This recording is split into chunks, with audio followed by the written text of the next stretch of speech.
अस्सलामुअलैकुम। I am दिलदार Hussain Bhutto from नमल इस्लामाबाद। उम्मीद है कि आप सब खैरियत से होंगे।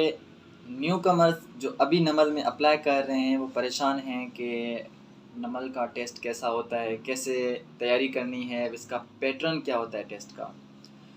तो इसमें मैं 3 स्टेप्स बताऊंगा जिनको फॉलो करते हुए आप तैयारी करेंगे। मैंने ये कहा है आप तैयारी करेंगे, ऐसा नहीं कि आप वो पास हो जाएंगे सिर्फ स्टेप जानकर। तैयारी आपने करनी है। मैं सिर्फ़ और सिर्फ एक रोड मैप आपको बताऊंगा कि इस तरह से आप तैयारी करें। एक की जो जिसको कहते हैं उस तरह आप तैयारी करें। इंशाअल्लाह अज़्ज़ा वजल आपका टेस्ट इतना मुश्किल नहीं होता। बस हमने टेंशन लेके उसको मुश्किल बनाया होता है। परेशान बिल्कुल भी ना हो। ईज़ी सा टेस्ट होता है, मीन कि नॉर्मल होता है, इतना भी ईज़ी नहीं कि बच्चे भी कर जाएं, लेकिन इंटरमीडिएट लेवल आप कर गए हैं तो आपको टेस्ट मतलब सॉल्व करना आसान है आपके लिए, इतना मुश्किल नहीं है। सिर्फ 3 स्टेप्स को फॉलो करें, उसके हिसाब से आप तैयारी करें। नंबर 1 स्टेप ये है कि आपके पास आप मॉडल पेपर्स होने चाहिए। मॉडल पेपर्स मतलब कि सैम्पल पेपर कि किस तरह का आता है, पैटर्न क्या है टेस्ट का। हर डिपार्टमेंट का टेस्ट अलग अलग होता है। अपने रिस्पेक्टिव डिपार्टमेंट के हिसाब से नमल ने अपनी वेबसाइट पे उसके सैम्पल पेपर अपलोड किए हुए हैं। उसका लिंक मैंने डिस्क्रिप्शन में दे दिया। डिस्क्रिप्शन लाजमी देखें और वहाँ से अपने मॉडल पेपर चेक करें अपने डिपार्टमेंट का, रिस्पेक्टिव डिपार्टमेंट का। अगर आप आईटी के हैं तो वहाँ पे देखें, software engineering, IT, computer science के भी पढ़े होंगे। अगर आप आईआर में अप्लाई करना चाह रहे हैं तो आईआर का एक सैम्पल पड़ा होगा। साइकोलॉजी में अप्लाई करना चाह रहे हैं तो आप साइकोलॉजी का वहाँ पे सैम्पल पेपर पड़ा होगा, मॉडल पेपर जिसको कहते हैं। वहाँ जैसे ही आपने फिर वो गेट कर लिया, एक स्टेप में आपने अपने पास मॉडल पेपर रखना है। सेकंड स्टेप में आपने ये करना है, अंडरस्टैंडिंग करनी है अपने मॉडल पेपर्स को, अपने रिस्पेक्टिव मॉडल पेपर्स को, सैम्पल पेपर को, कि किस तरह के पोर्शंस हैं उस टेस्ट में और कौन से एरियाज़ हैं और लेवल ऑफ एमसीक्यूज़ क्या है, कौन सा पोर्शन है, कौन कौन से पोर्शंस आ रहे हैं। लाइक मैथमेटिक्स है, फिज़िक्स है, केमिस्ट्री है, या जनरल नॉलेज है, करंट अफेयर्स है, इस्लामिक स्टडीज़ है। ये पोर्शंस आपने अंडरस्टैंडिंग करने हैं। एक रोड मैप खुद बनाए अपना। तैयारी ऐसे की जाती है, ऐसे नहीं कि बस एमसीक्यू वहाँ से मिला नहीं। एक प्रॉपर आपको स्मार्ट स्टडी होनी चाहिए ना। एक आपको प्रॉपर रोड मैप आपके पास पड़ा हो कि पोर्शन कौन कौन से हैं जो मैं तैयार कर रहा हूँ, वो एमसीक्यूज नमल के टेस्ट के लिए है भी या नहीं। क्योंकि आईटी में जनरल नॉलेज के सवाल नहीं होते, लेकिन आप जनरल नॉलेज के सवाल याद करो। लेकिन आईआर में जनरल नॉलेज के होते हैं, ये फिज़िक्स केमिस्ट्री के नहीं होते। आप फिज़िक्स केमिस्ट्री की तैयारी करें तो क्या फ़ायदा। इसलिए आपके पास अपने डिपार्टमेंट के हिसाब से एक रोड मैप, एक पैटर्न पड़ा हो आपके सामने, पोर्शंस आपको पता हो, लेवल ऑफ एमसीक्यूज़ भी पता हो कि किस लेवल के एमसीक्यूज़ आते हैं। वो सेकंड स्टेप में आपके पास आपने अंडरस्टैंडिंग कर ली।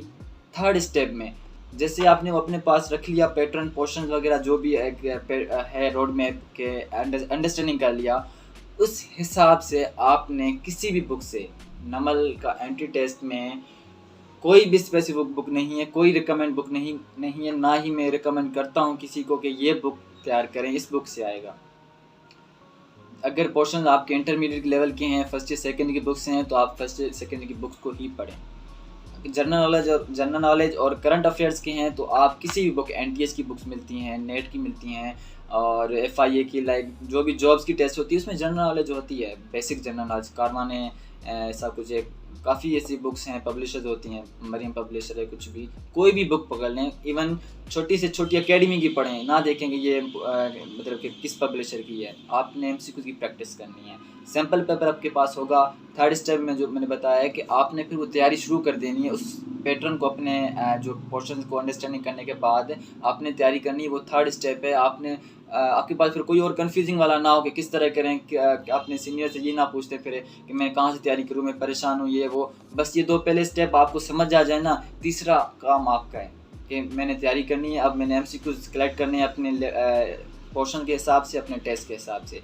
ये एक road map, perfect road map था जो लास्ट टाइम भी मैंने बताया था। इसको फॉलो करते हुए काफ़ी स्टूडेंट्स ने टेस्ट पास कर लिया था और वो मुझसे मिल के उन्होंने काफ़ी थैंक यू बोला मुझे कि इसी तरह ही वाकई में हमें बहुत आसानी हुई, वरना हम फेसबुक पे परेशान थे, ग्रुप में परेशान थे कि कोई हमें गाइड कर दो, कोई गाइड कर दो। गाइडनेस तो मिलती है लेकिन हमें प्रॉपर रोड मैप नहीं मिल रहा। हम आपको रोड मैप दे सकते हैं, तैयारी आपने खुद करनी है। अगर तैयारी इस रोड मैप को भी जानकर आप तैयारी नहीं करते तो ये डिफ़ॉल्ट आप में है, आपकी सुस्ती में है, ठीक है।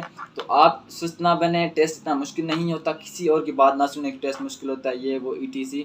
अगर आप में है एबिलिटी टेस्ट पास करने की तो कर लें, ईजी है, इतना मुश्किल नहीं है। एप्लीकेंट्स इतने 1-2 डिपार्टमेंट में ज़्यादा होते हैं लेकिन हर डिपार्टमेंट में ज़्यादा नहीं होते। कंपटीशन इतना ज़्यादा नहीं है, कम है लेकिन है कम। आप उनमें से ना बने जो टेंशन लेके तैयारी करते हैं, आप उनमें से बने जो ये रोड मैप को जानकर ईजी होकर तैयारी करेंगे। इंशाल्लाह आपकी सीट पक्की है। अगर ये वीडियो आपको सही लगी हो तो रिव्यू दे दीजिएगा कमेंट बॉक्स में भी, और लाइक भी कीजिएगा, और चैनल को सब्सक्राइब कीजिएगा और शेयर कीजिएगा अगर कोई परेशान है आपका दोस्त के एंट्री टेस्ट की तैयारी कैसे करें। ठीक है, थैंक यू सो मच।